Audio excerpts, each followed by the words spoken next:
Okay, Assalamualaikum dan selamat tengah hari. Okey, pada hari ini seperti yang dijanjikan lah, saya akan share macam mana guideline kita nak guna software SPSS lah. Okey, kalau untuk makluman semua, SPSS ni dah jadi satu trend dah sebenarnya software ni. Mana-mana universiti ke memang guna SPSS lah. UPM ke, USM ke, UM ke memang dah guna SPSS lah untuk undergraduate student dan bukan sahaja untuk digunakan dalam bidang management sahaja, tapi dalam pelbagai bidang. Kalau bidang yang medical pun ada guna SPSS. Kalau bidang apa? Bidang engineering pun guna software SPSS. Kalau katakanlah sambung master nanti pun memang kita akan guna software SPSS lah kepada siapa-siapa yang memilih tajuk untuk buat kuantitatif. Kalau yang kualitatif ni selalunya kita akan dapatkan data hasil daripada perbualan lah, hasil daripada interview, ada focus group discussion. Okey, lepas tu ataupun melalui telefon lah. Tapi kalau kepada yang buat kajian, bila buat master by research nantilah, ataupun master mixed mode ke, ataupun master coursework, memang kena buat dissertation ataupun tesis. Jadi bila nak buat dissertation atau tesis ni, kebanyakan student dia akan pilih untuk dia akan pilih tajuk yang berkaitan dengan empirical lah, yang ada kuantitatif data. Jadi bila kuantitatif ni, melibatkan kuantitatif ni, selalunya kita akan guna software SPSS lah. Sebab tu lah kalau boleh awak save dalam laptop tu, yang saya bagi software crack tu, manalah tahu nanti akan datang tu, awak nak sambung master ke, memang dah ada lah software, jadi tak perlulah kita nak cari lah tempat lain. Mana tu salah satu mana dah ada one step ahead lah. Mana yang kita boleh dah ada software. Okay, sekarang ni cuma nak belajar je. Okay, sekarang ni yang tentang software seramai dah yang tahu cara nak install software lah. Dia sama je kalau siapa peminat game tu, sama je cara nak install tu. Dia ada yang crack tu, yang crack file crack tu awak boleh copy yang color putih, yang ISE RVC tu. Okay, saya tunjuk sikit lah yang file, okay, yang file nak install. Okey, okey yang SPSS ni, okey yang SPSS ni ya, okey yang sekarang ni version 26 lah. Okey yang ni awak dah set up kan? Okey lepas pada awak dah set up, awak tekan I accept, lepas tu next next next sampailah finish. Okey jadi selepas tu ada file yang crack ni. Yang crack ni awak copy yang ni sahaja, awak copy yang ni. Awak copy yang ni, awak copy sahaja yang ni, lepas tu cari dekat this PC. Okey dekat this PC local DC. Okay, program file x86. Okay, awak cari dekat IBM. Okay, klik IBM, SPSS. Lepas tu klik statistik lah. Statistik 25. Okay, then awak paste je sini. Awak tekan paste je. Okay, awak tekan paste. Dia akan keluarlah macam ni. Sama ada awak nak replace the file ataupun skip. Kalau boleh replace the file and the destination lah. Okay, sebab saya sekarang ni saya dah ada lah. Jadi selepas tu barulah boleh guna software tu macam biasalah. Okey, yang tu saya tunjuk je overview lah. Okey, selepas awak open SPSS tu, okey, lepas awak open SPSS, okey, ni lah dalam bentuk interface-nya. Okey, sebelum kita ada data. Okey, dia ada yang ni lah. Yang untuk analyze tu sini. Okey, yang awak belajar yang deskriptif statistik, nak dapatkan nilai mean pun dekat frequencies. Okey, yang ni kena ada data dulu lah, baru boleh kita klik. Okey, nak ada method apa lagi dari segi correlate. Okay, yang partial, bivariate yang kita belajar untuk guna Pearson. Pearson correlation, Spearman correlation. Lepas tu yang regression. Okay, regression linear. Lepas tu kita ada belajar yang one way ANOVA kan, compare means. Okay, one way ANOVA. Okay, yang chi-square test tu dia ada dekat compare means jugalah. Okay, chi-square test, descriptive statistik dekat cross-tab. Okay, tapi tak boleh kena ada data. Okay. Okay, jadi bila sebelum nak key in data value ni, okay, saya tunjuk dululah contoh questionnaire. Okay, contoh questionnaire yang sebelum ni. Okay, okay, contoh questionnaire. Okay, ni adalah questionnaire hasil daripada student saya sebelum ni lah. Dia bagi draft sahaja questionnaire ni. Okay, dekat section dia ada beberapa section lah. Kali section A ni tentang demographic profile. Okey, demografi ni ada tentang jantina, umur, bangsa, income, status pekerjaan, universiti mana, tahun pengajian. Okay, ikutlah. Tapi selalunya yang basicnya memang kita tahu yang 5 perkara ni lah, 3, 4, 5 ni lah. Tapi kalau ada buat kajian tentang pedalaman pun ada juga dia nak tahu dari segi background responden tu sendiri. Okay. Ini section B ni adalah soalan yang ada linked sikit. Dia ada 6 item. Okay, ni contoh soalan ni, ni yang PhD punya ni. Contoh questionnaire yang PhD punya ni. Maknanya yang awak buat sekarang ni, nak ke arah tu lah sebenarnya. Maknanya at least dah ada basic. Cumanya bila dia design questionnaire tu, dia menggunakan teori yang ada lah sebelum ni daripada Ritchie and Dawson 1992. Okay, yang ni dia guna 5 Likert scale. Okay, kalau saya sarankan guna 10 lah. Ni sebab ni bagi draft sahajalah. Okay, ada 6 item, 6 soalan. Okay, lepas tu next section pun dia ada beberapa item, 7 item, 3 item. Okey, ni faktor ataupun constraint ni adalah ni success. Okey, success construct, centrality, happiness, okey, neuroticism, extraversion and openness in experience. Okey, dia ada banyaklah item-item. Okey, ada banyak soalan.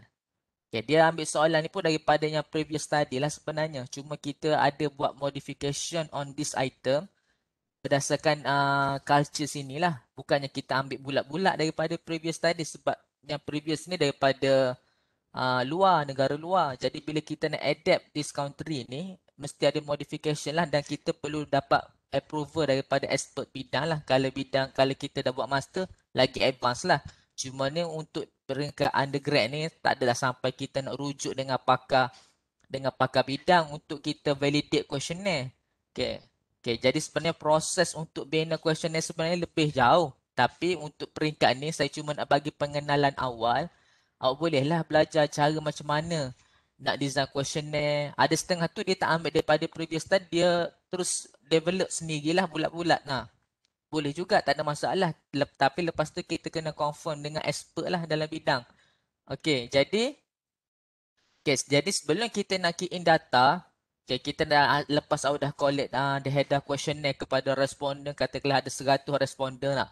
Jadi sebelum kita nak masukkan value yang ditanda oleh responden tu, dia akan tanda pada data view, Tapi sebelum kita nak key in data tu, kita kena set up dulu variable. Okay, kena klik dekat variable view.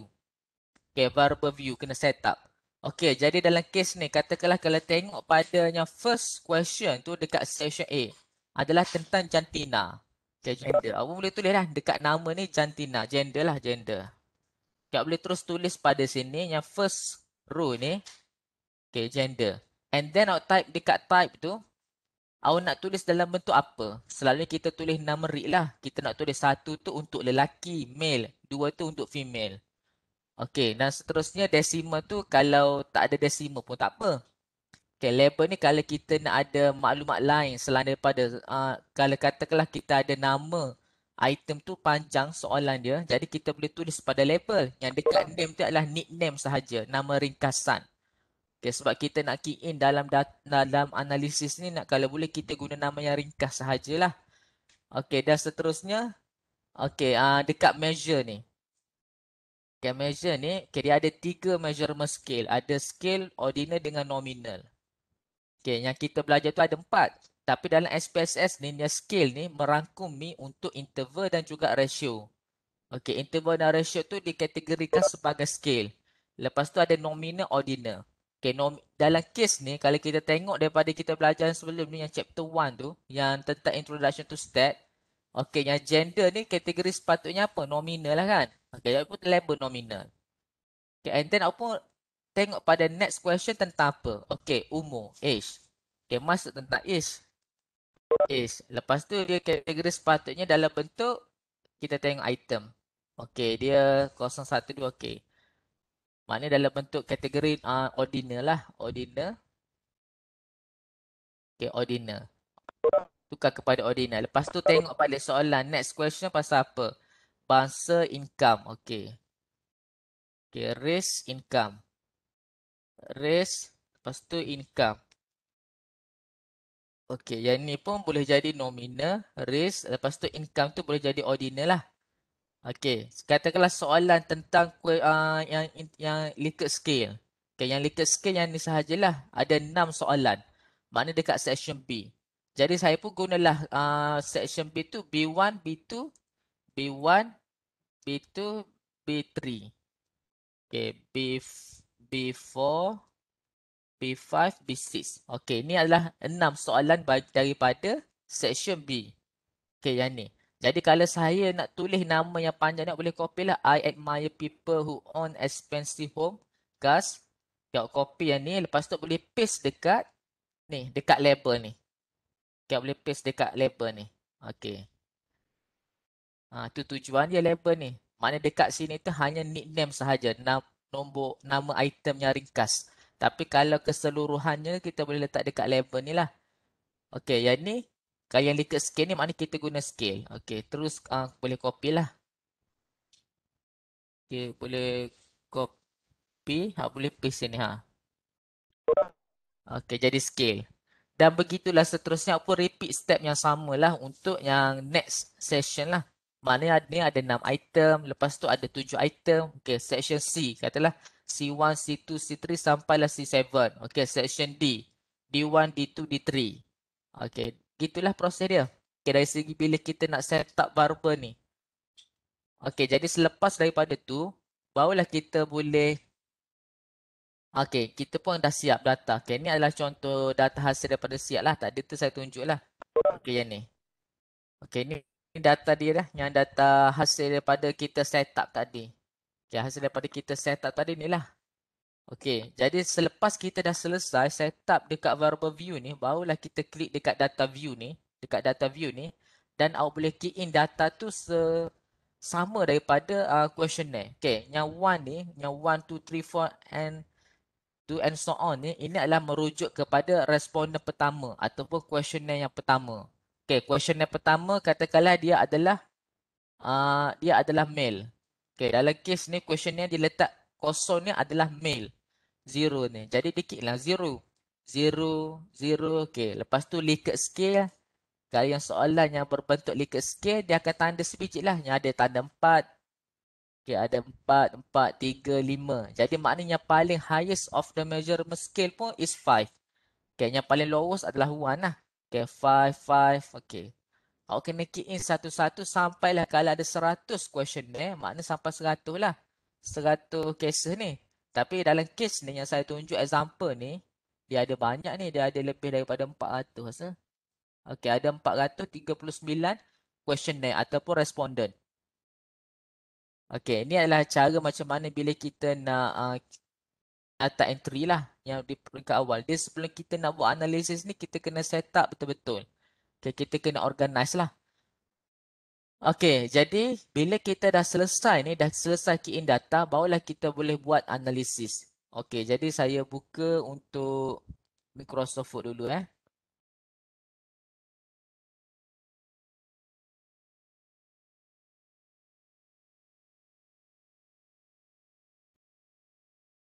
Okey, yang ni data analisis. Okay, data analisis kita start dengan, okay. Mula-mula sekali, perkara pertama sekali yang perlu kita buat, kita check dari segi normality assessment. Normality assessment. Okay, normality assessment, kalau kita belajar daripada Bastet yang buku tu, kita boleh tengok daripada yang ketesis kan. Yang kita belajar dari segi ketesis, lepas tu kita tengok nilai mean, median and mode. Okay, kalau nilai mean tu lebih greater than median, lebih greater than mode pun dia boleh kata sebagai itu adalah data normal lah. Okay, tapi dalam kes ni, dia sebenarnya untuk normality method ni dia ada pelbagai, dia ada banyak lah. Tapi yang paling common kita gunanya, okay, awak boleh klik dekat analyze ni. Klik analyze, cari dekat descriptive statistic. Okay, awak pergi dekat PP plot. Okay, PP plots. Okay, dekat PP plots ni, sepatutnya kita kena ambil variable yang kita dah compute. Tapi dalam kes ni, bila kita tengok data yang ada ni, belum lagi compute. Compute tu maksudnya kita hanya kena dapatkan nilai mean. Mean score bagi setiap variable. Okay, jadi maknanya sebelum kita nak buat normality tu, kita kena compute terlebih dahulu. Okay, kita kena transforming the variable. Okay, jadi sebelum tu, jadi Untuk transform, klik pada transform. Okay, lepas tu awak compute variable. Okay, compute variable. Sebab dalam analisis ni, dia tak boleh kita nak ambil directly daripada setiap faktor. Sebab dalam kes ni, kita contohnya dekat section P ada 6 item. Jadi 6 item tu kita hanya perlu dapatkan mean sahaja. Okay, mean bagi okay, kita dapatkan mean score bagi untuk success, mean untuk centrality, mean untuk happiness, okay, dan so on lah. Kita kena dapatkan nilai mean terlebih dahulu. Okay, jadi katakanlah untuk section B, sepatutnya success. Okay, success. Dekat faktor tadi lah, success. Boleh tulislah success. Okay, dekat function group ni, okay, function group ada statistical. Lepas tu double click on mean. Okay, double click ni dia akan keluarlah dekat numeric, dekat expression ni. Numeric expression ni. Okay, jadi awak okay, awak boleh delete dulu yang tanda soal ni. Tanda soal ni. Okay, delete dulu. Okay, jadi masukkan variable yang berkaitan tentang sukses sahaja. Dalam kes ni saya ada 6 item yang berkaitan dengan sukses. Okay, jadi masuklah BA1. Okay, 1, 2, 3, 4, 5, 6. Okay, setiap kali awak masukkan variable ni, awak kena letak koma. Okay, kena letak koma lah. Okay, kena letak koma. Ni ada BA3, tak ada lagi. Okay. Okay, BA1, BA2, BA3, BA4, 5, 6. Okay. Kena setiap kali masuk ke item tu kena letak koma. And then barulah klik OK. Okay, dia akan keluar dekat ni. Okay, dekat data view ni dia akan keluar. Dekat variable view pun dia akan keluar. Okay, success. Tu nama variable. Dia automatically keluar lah selepas ada kita klik OK tadi. Okay, and then kita pun repeat step yang sama untuk another variable. Okay, katakanlah saya tengok pada variable, next variable. Okay, next variable, centrality. Okay, saya akan ambil 3 ni sahajalah contoh sebab banyak item kan. Okay, centrality ada 7 item. Okay, apa repeat.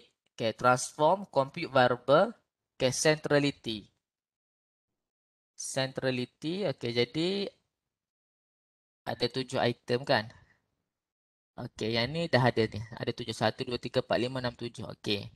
Setiap kali masuk letak koma ni lah. Okay, B4, B5, B6, B7. Okay, lepas tu klik OK. Okay. Okay, centrality. And then last kali tu kita buatnya untuk happiness. Happiness ada 3 kan. Ada sini ada 5. Okay, letaklah okay, happiness. Okay, happiness. Okay, BC1, BC2, BC3, BC4, BC5. Okay, tutup kurungan. Lepas tu klik OK. Okay, dah ada. Okay, sekarang ni saya tunjuk example bagi yang 3 faktor ni lah. Okay, jadi sekarang ni kita dah selesai untuk compute mean. Untuk success, centrality and happiness. Okay, sekarang ni kita nak testing untuk normality. Okay, boleh klik dekat analyze, descriptive statistic, lepas tu pplots. Okay, jadi awak cari variable yang kita compute tadi. Maknanya awak boleh cari untuk success lah, success, centrality and happiness. Lepas tu boleh masukkan dalam variable ni lah. Okay, jadi test distribution adalah normal. Okay, terus klik OK.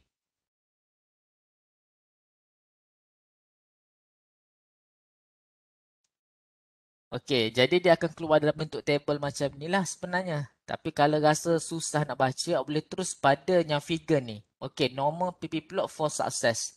Okay, jadi bila daripada ni, macam mana kita nak buat interpretation, nak tahu sama ada data kita ni normal ataupun bukan normal. Jadi bila kita tengok plot ni, yang titik bulat ni, yang plot ni lies at the straight line, dia approaching to the straight line, maksudnya normality tu exist, berlaku. Okay, jadi bila normality ni berlaku menunjukkan kita sesuai untuk menggunakan metod parametrik lah. Seperti Pearson correlation, one way ANOVA, regression yang kita belajar sebelum ni lah. Okay, yang ni untuk success. Maknanya kita dah capai dari segi normality data for success. Okay, kita semak balik untuk yang centrality. Okay, yang ni awak tak perlulah. Yang di trended normal ni tak perlu. Kita hanya tengok pada yang straight line sahaja untuk kita kenal pasti sama ada data kita tu normal ataupun tak normal. Okay, centrality pun sama. Okay, the plot lies at the straight line. Okay, lastly for the happiness, okay, plot also at the straight line. Okay, maksudnya daripada sini kita boleh katalah all construct in the study ni are normal. Are normal distribution. Okay, jadi awak boleh copy lah direct ni. Okay, copy. Copy dekat ni. Okay, paste. Hai. Okay. Ini untuk success. Okay, lepas tu kita copy untuk yang okay, untuk yang centrality. Copy. Okay, paste. Lepas tu next. Okay, kita copy untuk happiness. Copy, paste. Okay. Jadi macam mana nak interpret ni, boleh tulis lah. Okay, figure 1. Okay, mula-mula tulis lah sini. Ni figure 1. Okay, figure 1. Figure 1, normality assessment. Okay, for success. Okay, for success construct. Okay. Ataupun success variable ke factor ke boleh lah. Okay, boleh tulis lah interpret dia. Okay. Figure 4.1 contohlah. Figure 1 shows the normality. Shows the normality result, okay, for success construct. Okay. Okay. Okay, figure 1 shows the normality result for success construct. Okay. Based on this, contohlah ayat ni, based on this, the plots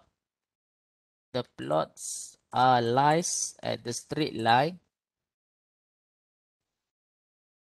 At the straight line.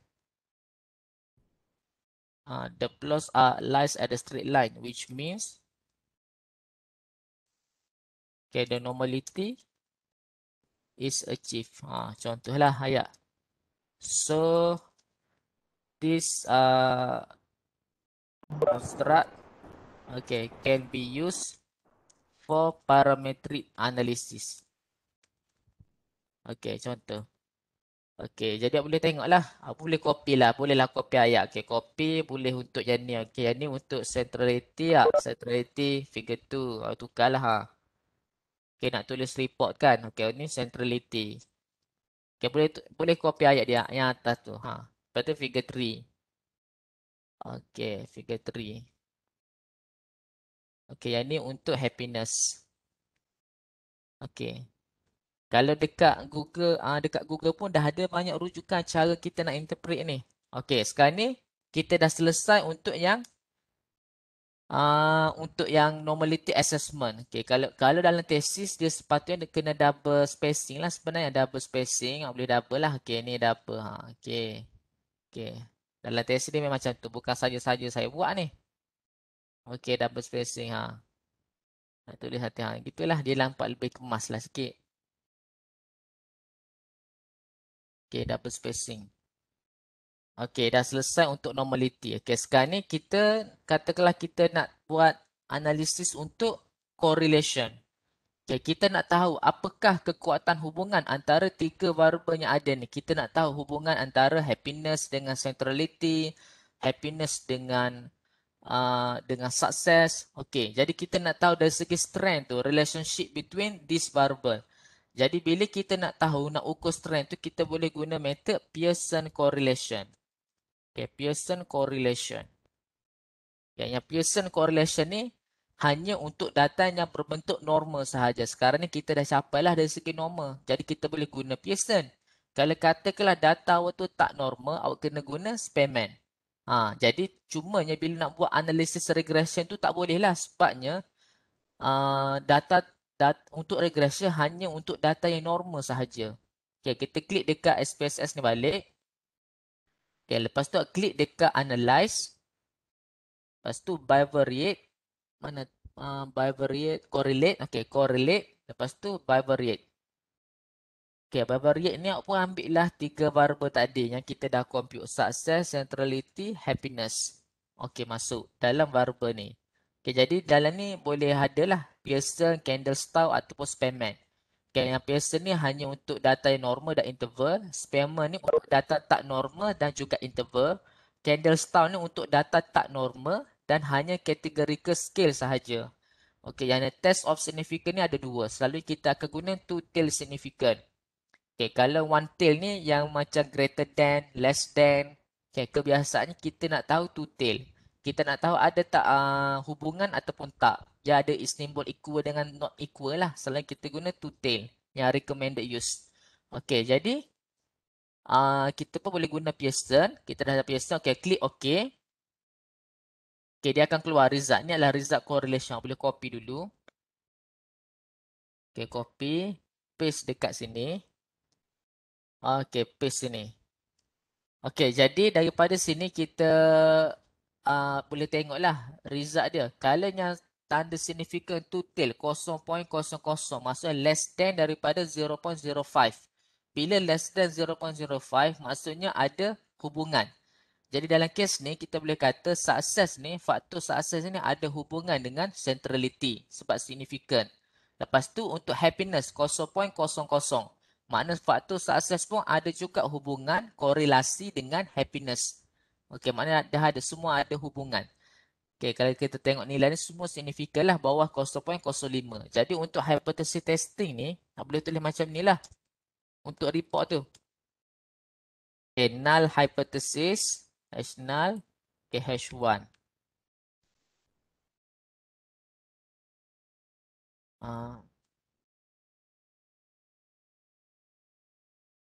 Okay, boleh tulis antara, dan katakanlah kita start dengan success and centrality. Okay, success and centrality. Okay, centrality. Okay, success and centrality. Okay, kalau null hypothesis tu maksudnya success does not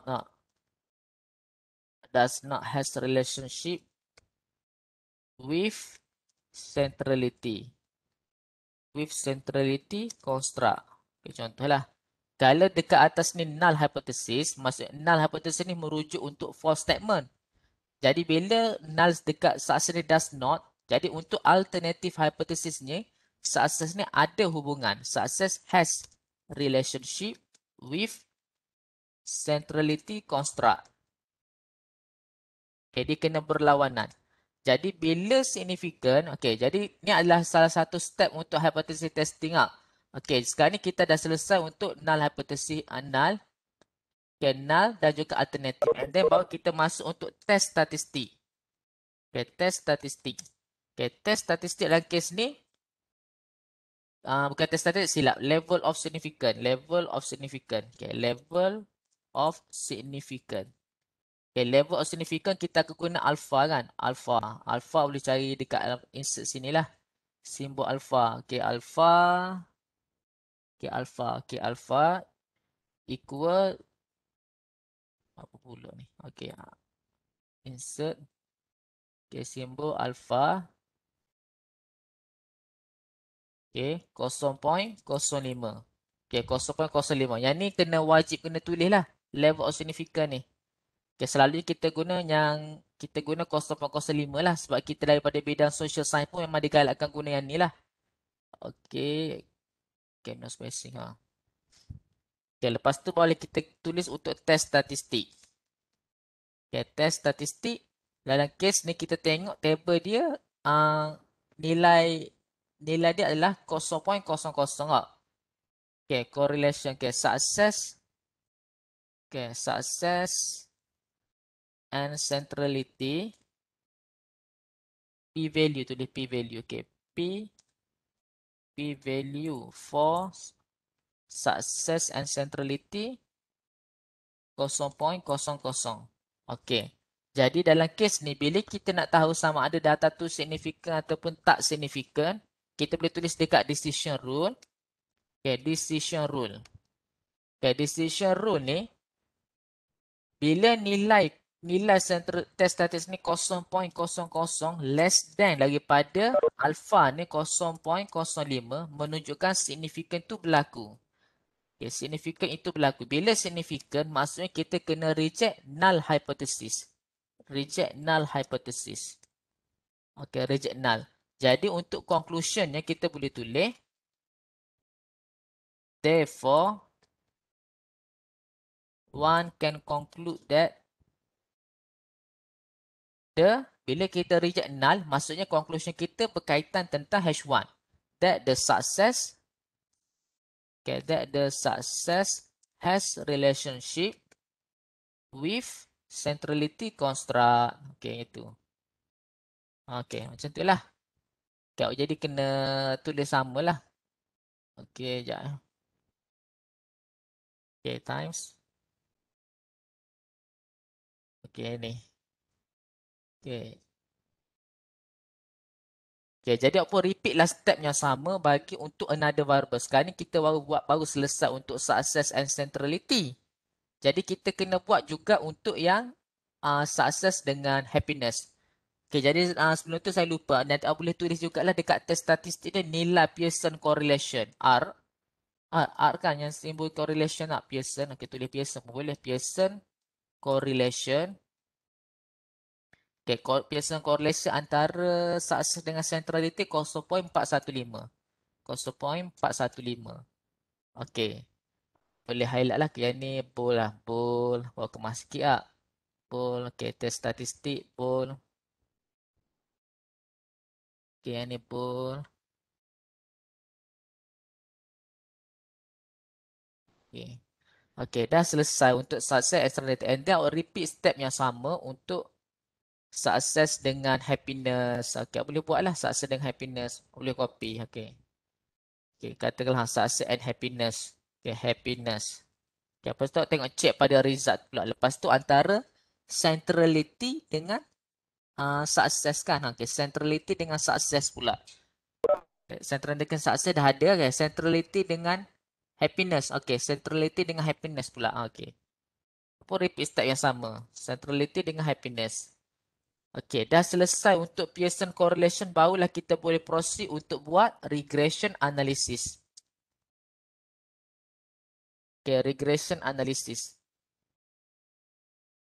Okay, jadi kita boleh pergi kepada method lah analysis. Okay, analyze. Klik pada regression. Lepas tu klik pada linear. Okay, dalam ni awak kena kenal pasti which variable sepatutnya dependent and which variable sepatutnya independent. Kalau katakanlah saya nak tahu, nak ukur sejauh manakah ke happiness level bagi setiap responder tu, saya jadikan happiness tu sebagai DV. Okay, jadi dari segi kejayaan, centrality, barulah kita jadikan IV. Okay, kalau ikut logik pun, kalau bila dah berjaya baru kita rasa happy tak? Ke rasa happy dulu baru rasa berjaya? Tak ada. Maknanya gitulah. Itu tujuan beza antara kita nak kenal pasti sama ada variable tu dependent ataupun independent. Okey, jadi kita klik dekat statistik ni. Awak boleh pilih R squared change. Okey, R squared change pun boleh. Okey, continue. Lepas tu plots ni. Kalau nak ada plots pun tak apa. Tak ada pun tak apa sebab kita dah buat dah. Okey, klik dekat save. Unstandardized, standardized. Unstandardized, standardized. Continue. Option. Tak ada. Continue. Okey, jadi awak boleh terus klik OK. Okey, jadi kita pun dah keluar result. Okey, yang ni adalah nilai R squared. 0.229 ataupun menunjukkan 22.9%. Faktor happiness tu diukur oleh dua jenis faktor ni iaitu centrality and success. Okey, lepas tu kalau ANOVA yang buat analisis itulah yang calculation. Maksudnya all population tu are same. Okay, from the same population. Okay, all adalah homogeneous. Okay, yang ni adalah nilai coefficient. Okay, kalau kita tengok sini signifikan dia, signifikan belakang ni. Success pun signifikan, centrality pun signifikan. Okay, sebab bawah daripada nilai 0.05. Okay, jadi yang ni awak tak perlu report lah. Yang residual statistik ni tak payah awak boleh delete. Boleh delete lah yang residual tu sebab tak ada berkaitan. Okay. Jadi awak boleh report untuk 3 table ni. Yang model summary ni, ANOVA dan juga coefficient.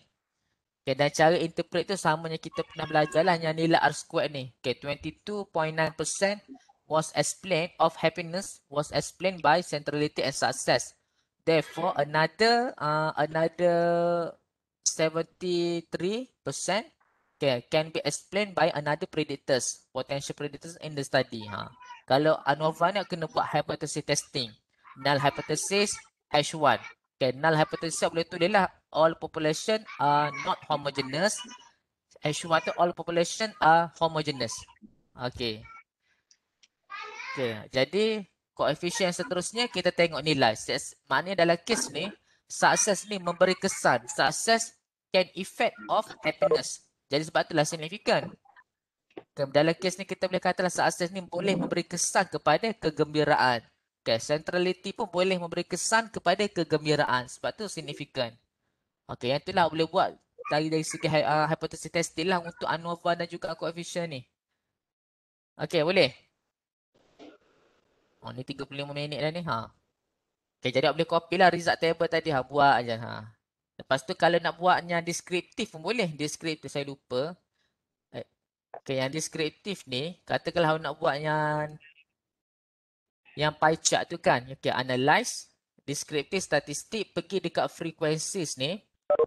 Okay, katakanlah awak nak dapatkan nilai untuk jantina. Jantina, umur, bangsa, okay, income, okay, status pekerjaan. Okay, contohlah masuk dalam ni. Awak boleh pilih, nak pilih resultnya macam mana. Awak nak dapatkan nilai min sahaja pun boleh. Continue. Lepas tu dekat chart ni, boleh pilih sama ada nak bar chart ke ataupun pie chart. Okay, kalau katakanlah saya suka kek, pilihlah pie chart ni. Macam kek tak? Takutlah Leo. Okay, lepas tu klik OK. Okay, klik OK. Dia akan keluarlah result. Okay, yang ni dia bagi result dalam bentuk table. Okay. Male ada 110.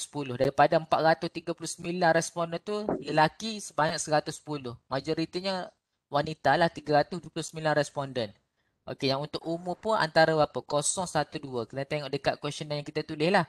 Kalau dalam kes ni umur dia letak kosong antara umur 18 hingga 21, 22 hingga 25, 26 hingga 30.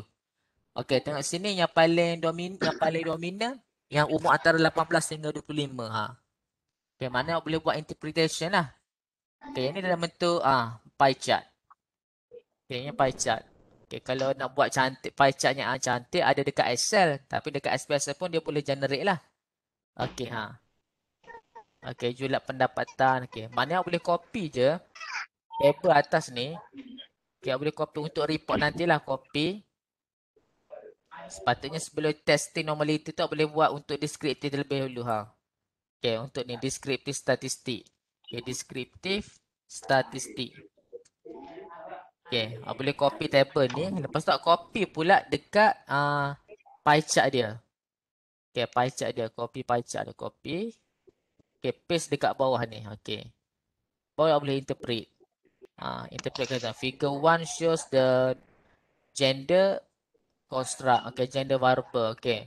From 439 ada berapa? 110 adalah lelaki ataupun equal bersama dengan 25.1%. Okay, macam tu lah. Boleh explain ikut creativity masing-masing.